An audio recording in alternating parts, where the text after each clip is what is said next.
أهلا بيكم أصدقائي في كل مكان. البنت لما تكون باباها يوتيوبر مشهور، مامتها يوتيوبر مشهورة، فهي كمان بتشوف الفلوس والدخل والشهرة والمعاملة والنقلة، فبتتصرف على هذا الأساس. من كام يوم كان في فيديو للعيلة اللي احنا بنحبها كلنا في مصر، هي عيلة الحاج جابر، وكانت البنت اللي هي حفيدته بيسألوها نفسك في ايه، فقالت أنا نفسي في خدم وحشم. أنا ضحكت جدا جدا واستغربت. الحقيقة اللي كان بيضحك في الموضوع إنها بنت في إعدادي، لسه صغيرة جدا، ومامتها كمان الله يرحمها يعني علمتها تبقى بنت شاطرة. البنت دي بتعمل أكل مصري أصيل، تعمل سفرة لوحدها، تعتمد على نفسها وتساعد أختها الصغيرة وبتذاكر. البنت طالعة معتمدة على نفسها جامد جدا. الفكرة اللي وصلت بعد الشهرة والفلوس إن أنا عايزة أقعد وارتاح وما أعملش حاجة وأجيب خدم وحشم. ده بالنسبة لي مش تقدم، ده كده احنا رجعنا لورا. ده كده البنت اللي مامتها تعبت فيها وطلعتها تشيل بيت وتشيل أسرة وتأكل بلد بحالها وتعتمد على نفسها وتذاكر لأختها، بقت عايزة تقعد ويجولها خدم وحشم. وده أعتقد إنه حاجة تضر المجتمع. احنا كده هدينا المجتمع كله من أوله. للحظة ابتديت أخاف على الجيل كله بقى، لأن حتى شباب برضو صغيرين اللي هما في سن اتشهروا أهلهم هما في سن المراهقة، فالدنيا باظت معاهم. فتلاقي حتى لما بيجي يقول لهم اطلبوا، بيطلبوا طلبات مهولة، طلبات رهيبة، يعني آلاف الجنيهات. طب اوكي، حلو ان هم يقدروا يجيبوا لكم، دي حاجة حلوة وربنا يزيدهم، بس هل ده صح؟ هل انت بعد ال3 4 سنين هتصرف آلاف الجنيهات كده وملهاش لازمة؟ مش مشكلة لان في غيرها. هل انت هتشتغل؟ هل انت هتعامل الناس ازاي؟ فلما تتشهر وانت كبير غير ما تتشهر في سن المراهقة.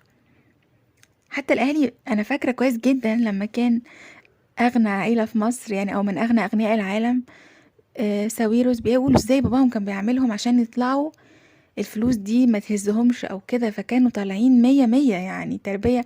حتى رجل الاعمال الشهير المحبوب جدا، راجل مرموق جدا، آه غبور، برضو طالع حاجة تفرح، يعني حاجة تفرح. هو اللي كان ماسك الفلوس وجررها وراه، مش هي اللي كانت ماسكاها من رقبته وبتجراه.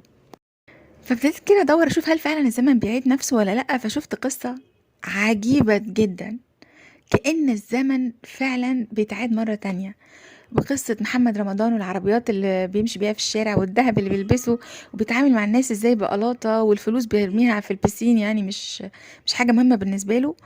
وبعد كده هو اصلا ما كانش كده، فالدنيا عنده باظت شوية. فجايبين التاريخ بيقول عن ممثل تاني في زمان بقى، في الزمن القديم، يعني خمسينات سبعينات كده الفترة دي، وازاي هو كان عامل وكل اهله كانوا نجارين، وكان على طول بيضربوه لانه بيغني وبيعمل يعني روقان وقت الشغل.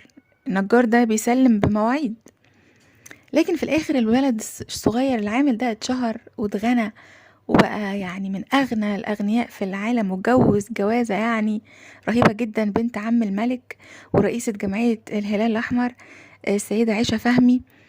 واتجوز طبعا نقلة حضارية خالص، وكان عايش في قصر على النيل في غاز طبيعي سنة 50.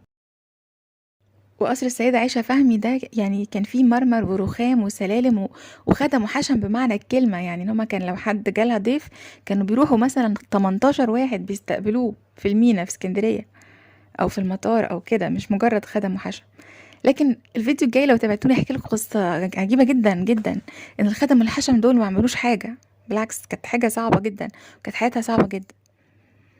المهم، فمرة كان المذيع بيسأل عباس محمود العقاد، بيقول له، بيتكلم معاه بيقول له ايه رايك في شكوكو؟ فعباس محمود العقاد قال له مين شكوكو؟ طبعا انتوا كده عرفتوا الشخصية دي مين، شخصية الفنان العظيم المونولوجيست الرهيب يعني اللي هو شكوكو، طبعا محبوب مصر كلها. لكن احنا بنتكلم في النقلة الحضارية او الثقافية او الاجتماعية او الاقتصادية اللي حصلت من انسان بسيط جدا لواحد غني. وكان بيعمل ايه شكوكو بقى؟ كان بيشتري عربيات كتير قوي، لدرجة مرة ان هو اشترى عربية بنتلي زي بتاعة الإنجليز والملك اللي كانوا بيسوقوها. وحصل ضغط شديد جدا من العالم كله، من الناس، ازاي ده يسوق عربية زي بتاعة الملك أو الطبقة الأرستقراطية، وضغطوا عليه وخلوه باع العربية من النوع ده.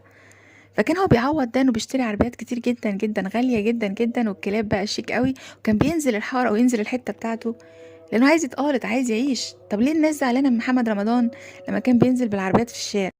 الموقف ده كمان اتكرر في اسكندرية ان هو كان بينزل في الشارع وشوفوني الجمهور بيحبني قد ايه. نفس الحكاية لما اتسأل عباس محمود العقاد قالوا له ايه رأيك في شكوكو، قال لهم مين شكوكو؟ ما هو طبعا راجل مثقف زي ده ما عندوش فكرة عن الناس اللي اتغنت فجأة، او اليوتيوبرز بتوع زمان اللي هم فجأة بقوا مليونيرات او كده معاهم فلوس كتير. وكمان فكروني قبل ما تعملوا لايك او شير او سبسكرايب، اللي انا بطلب منكم طبعا تنوروني في القناة على طول. احكي لكم المرة اللي جاية، الفيديو اللي جاي على طول، قصة جوازه من السيدة عائشة فهمي. دي قصة عجيبة جدا جدا جدا يعني. المهم، فقال لهم مين شكوكو. فطبعا الكلام وصل لشكوكو، فشكوكو رد لنفس الصحفي قال له تعالى ننزل انا وعباس محمود العقاد في ميدان التحرير وشوف الميدان هيتقلب على مين فينا، او الناس هتتلم على مين فينا. فطبعا بطريقة الصحافة هي بتاعت زمان، هي بالظبط دلوقتي السوشيال ميديا اللي بيقولوا ان هي مش كويسة او انها، كان صحفيين زمان بيعملوا كده، يوصلوا الكلام ويشوفوا الحاجة اللي تلم الناس والحاجة اللي فيها فضيحة، نفس الديزاين، مفيش حاجة زمان بعيد نفسه. قالوا له بيقول لك شكوكو ان انت لو نزلت انت وهو في ميدان التحرير الناس هتتلم على مين اكتر. فرد عباس محمود العقاد رد قاسي جدا جدا وقال له تعالى انت انزل لوحدك ميدان التحرير وخلي رقاصة كمان تنزل في ميدان التحرير وشوف الناس هتتلم على مين اكتر. هو فكرته إن مش مهم الشهرة، مش مهم الفلوس، المهم القيمة اللي انت بتقدمها. يعني الشهرة مش مقياس لأي حاجة طبعا، ده كلام صح. الشهرة مش مقياس لأي حاجة، الفلوس والذهب والسلاسل وكده مش ده المقياس النهائي. بدليل احنا يعني في بشوات حقيقيين بقى، الناس دول كانوا بسطة وفعلا سيظلوا، والناس المتربيين حقيقي في حتت ده العادي بتاعهم، ان يبقى في سواق وفي شوفير وفي سفراجي، ناس بسطة جدا. ده مش ده اللي بيديهم الطاقة، متربيين صح. هنا بقى فكرة التربية وفكرة اللي احنا اصلا عاملة الفيديو علشانها. انت بتربي ايه؟ أراجوز بيلم الفلوس ممكن يضحك ويترمي على الأرض ويعمل في عيلته مقلب ويخليهم يصرخوا ويعيطوا، أو مراته تقعد قدام الشاشة، أو هو يزقها في البسين أو كده. هو ده كده الله واو. وتهد فكرة العمل وتهد فكرة ان انت بتبني شخص للمجتمع ليه فايدة. ممكن يشرب مخدرات، ما هو كل الناس معاه فلوس بقى، متعرفش يروحوا فين، يشرب كذا يشرب كذا، ما هي فلوس بقى ما كانتش موجودة أساسا. فانا رايي ان اليوتيوبرز المفروض يعملوا وقفه ستوب كده، تعليم بقى. الفلوس جايه خلاص كده يعني، ربنا يزيدهم. الفلوس جايه ودي حاجه حلوه، وممكن يعملوا اقتصاد وممكن يعملوا مشاريع حلوه جدا، وفي منهم فعلا بيعمل مشاريع حلوه جدا وبيشتغل وكده. والناس التانية بقى اللي بتدي عيالها فلوس وموبايلات وحاجات ب50,000 جنيه أو 60,000 جنيه لطفل، لا فكر بقى، فكر كويس. انت بتربي وحش في البيت هيطلب ومش هيشبع، ومهما تديله يبقى ده العادي وانت ما اديتنيش حاجة، وده الطبيعي انك تعملهولي وهيتعامل مع الناس ازاي، وتحصل مشاكل بقى كتير. ومين يحب يشوف ابنه مثلا بيشرب مخدرات او وصلت بيه الحال انه يعرف شلة تعبانة، او ياخدوه في طريق انحراف كده او كده ليه؟ بس ده كان كلمتين كده على الصبح، اتأكد فعلا ان الزمن بيعيد نفسه.